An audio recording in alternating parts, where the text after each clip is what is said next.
Hello everyone, welcome back to our series.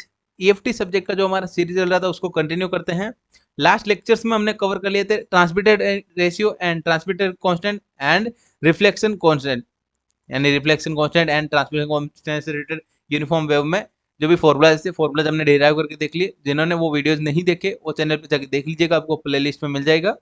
आज हम एक न्यूमेरिकल सोल्व कर देखते हैं रिफ्लेक्टेड एंड ट्रांसमिटेड रेशियो से रिलेटेड। क्या गिवन है अपने यहाँ पे, find the reflected and transmitted electric field and magnetic field find करना है। Electric field intensity and magnetic field intensity find करना है एट द इंटरफेरेंस। क्या गिवन है अपना, एप्सिलॉन आर, ये अपने पास मीडियम 1 का गिवन है। एंड सेकंड मीडियम क्या अपना यहाँ पे, फ्री स्पेस। मीडियम 1 की प्रॉपर्टीज हमें गिवन है एंड मीडियम 2 की प्रॉपर्टीज गिवन है, हमारे फ्री स्पेस गिवन है। ठीक है, अब पहले इसको फॉर्मूला या डायग्राम समझने का ट्राई करते हैं। तो लेट्स, एक मीडियम है अपना मीडियम 1 मीडियम 1 एंड सेकेंड है मीडियम 2। ठीक है, मीडियम 2, मीडियम 1 एंड मीडियम 2 के बीच में क्या क्या अपना गिवन है डाटा। फर्स्ट डाटा गिवन है मीडियम 1 का epsilon r is equal to, जिसको एप्सिलॉन आर 1 लिख लेते हैं। क्या गिवन है हमारे पास, 8.5। मीडियम 1 है इसलिए 8.5 लिख दिया। देन म्यू आर, जिसको म्यू आर 1 लिख लेते हैं फर्स्ट मीडियम के लिए, इसलिए 1। एंड सिग्मा क्या गिवन है, 0 गिवन है। एंड ई आई, यानी ये गिवन है अपने यहाँ पे इंसिडेंट इलेक्ट्रिक फील्ड 1.5 वोल्ट। ठीक है, ये डाटा अपने पास गिवन है। एंड एक और कंसीडर कर लेते हैं नीटा 1, यानी intrinsic impedance of medium 1। Right, अब सिमिलरली यहाँ पे क्या अपना यहाँ पे फ्री स्पेस गिवन है। क्या गिवन है, फ्री स्पेस। फ्री स्पेस की कंडीशन में क्या आता है यहाँ पे, म्यू आर 2 कर देते हैं यहाँ पे 1, एप्सिलॉन आर 2 क्या आ जाएगा अपने यहाँ पे 1, यानी दोनों की वैल्यू क्या आ जाएगा, 1 हो जाएगा फ्री स्पेस के लिए। देन नेक्स्ट क्या आता है यहाँ पे, नीटा 2 कंसीडर कर लेते हैं। नीटा टू फ्री स्पेस के लिए कंडीशन होता है, फिक्स होता है वैल्यू 377 ओम। ये क्या होता है हमने यहाँ पे, फ्री स्पेस के लिए वैल्यू होता है फिक्स। जब अपना फ्री स्पेस मीडियम गिवन है तो अपना यहाँ पे नीटा का जो भी इंट्रिंसिक इम्पीडेंस होता है वो फिक्स होता है 377। राइट, ये कैलकुलेशन अपने पास जो अपने गिवन था क्वेश्चन में वो हमने डाटा लिख दिया है। जहाँ फ्री स्पेस नाम देखा, फ्री स्पेस नाम देखती है अपना चाहिए वैल्यूज अपने आगे, ये वैल्यूज हमने फाइंड कर लिया। ठीक है, जो डाटा गिवन था वो हमने यहाँ पे लिख दिया। अब अपने सॉल्विंग करना स्टार्ट करते हैं। सॉल्विंग करने के लिए अपने क्या चाहिए अपना यहाँ पे, नीटा 1 एंड नीटा 2, क्योंकि अपना जो ट्रांसमिशन कोफिशिएंट है कांस्टेंट होता है एंड रिफ्लेक्शन कांस्टेंट होता है वो क्या आता है अपने पास यहाँ पे नीटा के फॉर्म में होता है। ठीक है, तो अपने यहाँ पे सबसे पहले नीटा 1 फाइंड कर लेते हैं, यानी इंट्रिंसिक इंपीडेंस ऑफ, लाइन में लिख देते हैं इंट्रिंसिक इंपीडेंस ऑफ मीडियम 1। ठीक है, यानी नीटा 1 फाइंड कर रहे हैं। नीटा 1 क्या आता है हमें, फॉर्मूला हो गया अंडर म्यू 1 एप्सिलॉन 1। यहाँ पर फॉर्मूला क्या देखा था, म्यू अपॉन एप्सिलॉन देखा था। म्यू का मतलब क्या देखा यहाँ पे, म्यू 1 एप्सिलॉन या म्यू नोड, इसको R1 लिख लेते हैं।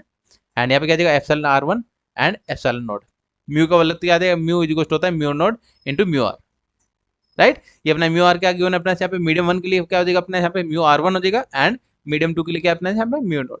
राइट, ये अपने पास फॉर्मूला फाइंड कर लेते हैं यहाँ पे, eta 1 is equal to mu naught का अपना वैल्यू डायरेक्ट वैल्यू होता है। Mu naught and epsilon naught का वैल्यू आपको याद ही रखना है, क्या होता है, म्यू नोड इज इक्वल होता है 4 pi into 10⁻⁻⁷ and epsilon naught का वैल्यू होता है फिक्स होता है 8.85 इंटू 10⁻⁻12। ठीक है, ये आपको वैल्यू जब आपने स्टडी करना स्टार्ट करते हैं, ईएफटी जो है फिजिक्स पढ़ना स्टार्ट करते हैं, तब यहाँ पे ये फॉर्मूले अपने वैल्यू याद करते हैं। ये स्टैंडर्ड वैल्यू होते हैं, इनमें कोई चेंजेस नहीं होता है। ठीक है, नीटा 1 इज इक्वल टू क्या हमारे पास वैल्यू पुटअप कर देते हैं, म्यू आर वन क्या गिवन है अपने यहाँ पे 1 गिवन है। 1 इंटू म्यू नोट कितना है 4 pi into 10⁻⁻⁷ divide by epsilon R1 क्या है, 8.5 गिवन है। 8.5 गिवन है। देन मल्टीप्लाई क्या करना है 8.85 इंटू 10⁻⁻12 10⁻⁻12। Right, yes 10⁻⁻12। नेक्स्ट, अब ये कैलकुलेशन कर सकते हैं अपने इजीली कैल्शियम में। तो यहाँ पे कैल्शियम में जब सोल्व करते हैं तो क्या आ जाएगा 129.24। एंड ओम क्या होता है, यूनिट होता है अपना यहाँ पे इंट्रिंसिक इंपीडेंस का। राइट, यस, तो नीटा 1 आ गया। नीटा 2 ऑलरेडी अपना क्वेश्चन में गिवन था, फ्री स्पेस गिवन था, मतलब तो क्या आ जाएगा 377 ओम। ये वैल्यू फिक्स रहता है नीटा 2 का।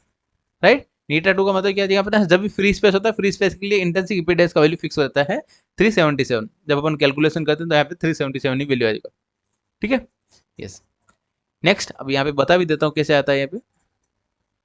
अगर नीटा का फॉर्मूला क्या था अपने यहाँ पे, mu under mu upon epsilon होता है, ठीक है। तो अपने यहाँ पे 1 1 आ जाएगा, अंडर म्यू 1 R2, यहाँ पे 2 मीडियम है तो क्या आ जाएगा अपने यहाँ पे mu R2 into mu naught divide by epsilon R2 into epsilon not. अब जिसको इसका वैल्यू पुट करेंगे, ये क्या अपना 1 1 है, एंड यहाँ पे क्या आ जाएगा 4 pi into 10⁻⁻7 divide by 8.85 into 10⁻12।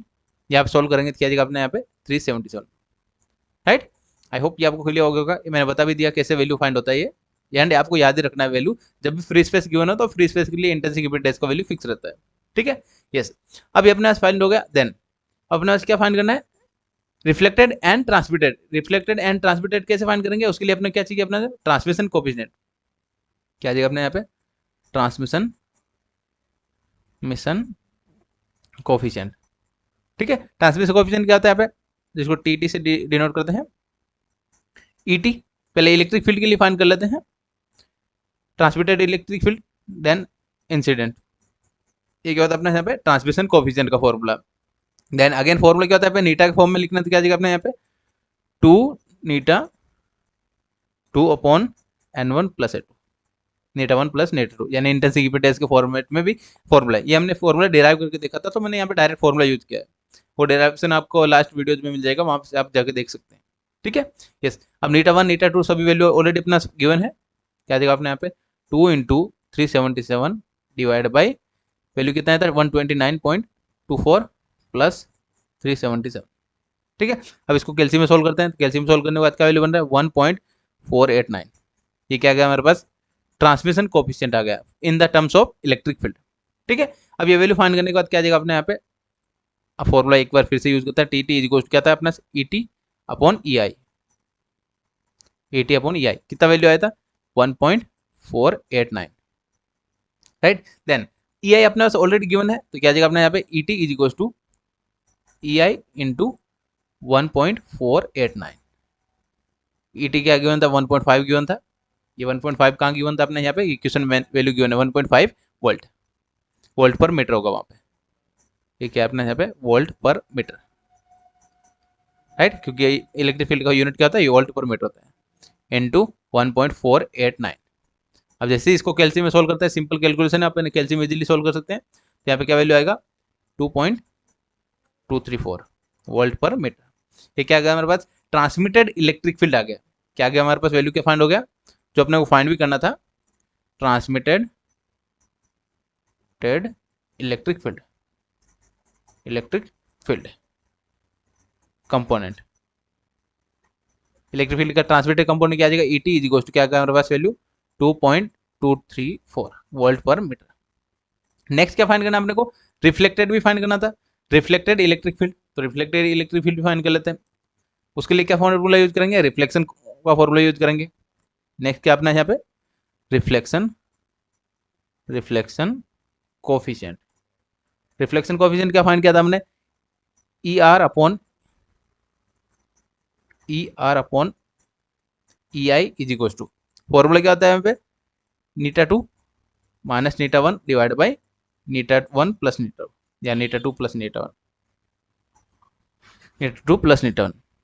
I hope ये आपको क्लियर हो गया होगा। देन अब ये फॉर्मूला आपने समझ में आ गया, तो यहाँ पे क्या दिखा अपने यहाँ पे टी आर लिख देते हैं इसको transmission coefficient. Then T R is equal to क्या था अपना फॉर्मूला नीटा 2, नीटा 2 क्या आ जाएगा हमारे पास नीटा 2 गिवन है 377, देन माइनस नीटा 1, नीटा 1 हमने फाइंड किया था intrinsic impedance 129.24 ohm divide by addition करना है 377 प्लस 129.24। अब ये सभी वैल्यू कैल्शियम में सोल्व कर लेते हैं। कैल्शियम में सोल्व करने के बाद क्या वैल्यू बनेगा यहाँ पे, कैल्शियम में सोल्व करने के बाद वैल्यू बन रहा है 0.4894, ठीक है। ये अपना क्या गया ट्रांसमिशन कोफिशिएंट या रिफ्लेक्शन कोफिशिएंट, टी आर मतलब reflection coefficient in the terms of electric field. Then अब इलेक्ट्रिक फील्ड के फॉर्म में आया तो वैल्यू फाइंड कर सकते हैं अपने यहाँ पे क्या था T R is equal to क्या अपना बस E R reflected divide by incident is equal to E I क्या होता है इंसिडेंट इलेक्ट्रिक फील्ड, ठीक है। देन कितना आया था वैल्यू फाइंड किया था हमने यहाँ पे 0.494 ठीक है। अब यहाँ से ई आई को वैल्यू ऑलरेडी गिवन है, तो यहाँ पे ई आर क्या आ गया हमारे पास, E R is equal to 0.4894 multiply with E I क्या है तब यहाँ पे 1.5 गिवन है, 1.5 लिख दिया E R. And reflected electric field का जो कंपोनेंट है वो क्या आ जाएगा हमारे पास, ये कैल्शियम में जब सोल्व करते हैं क्या वैल्यू बनता है हमारे पास 0.7341 वोल्ट पर मीटर, राइट, वोल्ट पर मीटर। आई होप ये आपको क्लियर होगा कि ये क्या फाइन कर लिया हमने, जो सेकंड पार्ट है था हमारा इलेक्ट्रिक फील्ड का, इलेक्ट्रिक फील्ड क्या हमारे पास reflected reflected reflected component of electric field जिसको ई आर लिख रहे हैं इज इक्वल क्या हमारे पास यहाँ पे 0.7341 वोल्ट पर मीटर। ये हमारा नेक्स्ट पार्ट हमने कंप्लीट कर लिया। इलेक्ट्रिक फील्ड के टर्म्स जितने भी फॉर्मूला हमने फाइंड करने थे, न्यूमेरिकल फाइंड करना था, वो हमने वैल्यू फाइंड कर लिया। अब फाइंड करते हैं मैग्नेटिक फील्ड के लिए। तो magnetic field and electric field में क्या रिलेशन होता है, जो हमने फॉर्मूला डिराइव किए थे वहाँ पे सभी देखे थे, इसलिए मैंने आपको पहले बताया कि आप पहले फॉर्मूला देख लीजिएगा, ठीक है। तो इलेक्ट्रिक फील्ड के और मैग्नेटिक फील्ड का फॉर्मूला के रिलेटेड क्या होता है यहाँ पे, मैग्नेटिक फील्ड कंपोनेंट, या जिसको ट्रांसमिशन कंपोनेंट लेते हैं यहाँ पे, ट्रांसमिटेड कंपोनेंट क्या आता है अपने पास, H T is equal to क्या होता है रिलेशन, ई टी, यानी इलेक्ट्रिक फील्ड का ट्रांसमिटेड कंपोनेंट अपॉन नीटा टू। ये आपने रिलेशन ऑलरेडी आपको बता दिया था। नीटा इज इक्वल टू क्या आता है हमारे पास, ई अपॉन एच होता है। तो ई का रिलेशन एच के साथ में क्या आ जाएगा, अपना एच को इधर भेजा नीटा डिवाइड में आ जाएगा, राइट, यस। तो यहाँ पे फॉर्मूला डिराइव कर, ई टी का वैल्यू ऑलरेडी अपना गिवन है, फाइंड कर लिया था हमने, एंड नीटा टू भी अपने पास गिवन है। तो H T is equal to क्या है हमारे पास, ई टी कितना था हमारे पास इलेक्ट्रिक फील्ड का, E T 2.234 divide by eta two क्या गिवन है 377 गिवन है, तो 377 पुटअप कर दिया, राइट। अब इसको कैल्शियम में सोल्व करते हैं तो क्या आ जाएगा अपने पास 5.925 इंटू 10⁻³ वोल्ट पर, या sorry ampere per metre, unit क्या होता है एम्पियर पर मीटर। ये क्या आ गया हमारे पास मैग्नेटिक फील्ड का transmitted component H T. Similarly अब क्या फाइंड करेंगे, रिफ्लेक्टेड कंपोनेंट भी फाइंड करना था, अपने क्वेश्चन में मेंशन किया हुआ था। तो रिफ्लेक्टेड कंपोनेंट कैसे फाइंड करेंगे, reflected component of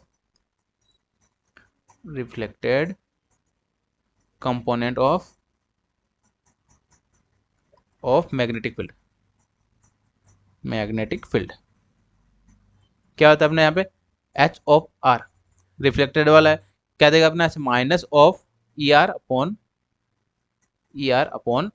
E T, Neeta one क्या देगा हमारे पास नीटा वन।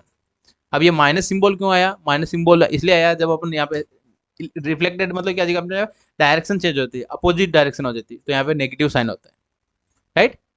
जब हमने फॉर्मूला ड्राइव करके देखा था वहाँ पे ये कॉन्सेप्ट भी बताया था मैंने कि कैसे आपने माइनस सिंबल यहाँ पे यूज किया, राइट। देन तो एच आर इज इक्वल क्या आ जाएगा हमारे E R upon eta one. तो एच आर मतलब reflected component of magnetic field is equal to minus E R क्या आया था हमारे पास, ई आर हमने यहाँ पे फाइंड किया था 0.7341 डिवाइड बाई नीटा वन कितना आया था हमारे पास 129.24। अभी सभी कैल्शियम अपन सोल्व कर सकते हैं इजीली। तो कैल्शियम में सोल्व करने के बाद क्या वैल्यू बन गया, H R is equal to 5.680 into 10⁻³ ampere per metre. ये क्या गया हमारे पास नेक्स्ट कंपोनेंट। आई होप ये आपको क्लियर हो गया होगा। ये हमने इतना ही पॉइंट्स अपने को फाइंड करने थे। H T is equal to क्या था हमारे पास यहाँ पे 5.925 into 10⁻³ ampere per metre. Unit लिखना आपका कंपल्सरी रहता है, अगर आपने यूनिट नहीं लिखा तो आपको मार्क्स कट हो सकते हैं, ठीक है, यस। ये था अपना numerical related to transmission coefficient and reflection coefficient. I hope आपको अच्छे से समझ में आ गया होगा। एंड एक बार फिर से आपको बता देता हूँ कि जब अगर आपको समझ में नहीं आया हो तो फॉर्मूलाज कहाँ से आए थे वो आप पहले वीडियोस देख लीजिएगा। जो प्रीवियस वीडियो था चैनल पे मिल जाएगा आपको वहाँ से, जिसमें हमने डिराइव करके देखा था, ठीक है। जैसे आपको वहाँ पे कॉन्सेप्ट क्लियर हो जाएगा, आपको फॉर्मूला क्लियर हो गया तो आप इजीली सोल्व कर पाएंगे, ठीक है, यस। एंड जो भी चैनल पर न्यू है चैनल को सब्सक्राइब कर लीजिएगा। और अगर आपने डैशबोर्ड अभी तक नहीं लिया है तो आप डैशबोर्ड जल्दी से जल्दी एक्सेस ले लीजिए। डैशबोर्ड में आपको सभी मटेरियल, स्टडी मटेरियल कंप्लीट एक ही प्लेटफॉर्म पे मिल जाता है। ठीक है, डैशबोर्ड एक्सेस करने के लिए आपको टीम से कांटेक्ट करना है, टीम का नंबर आपको डिस्क्रिप्शन में मिल जाएगा। मिलते हैं नए टॉपिक के साथ नेक्स्ट वीडियो में। Thank you for watching.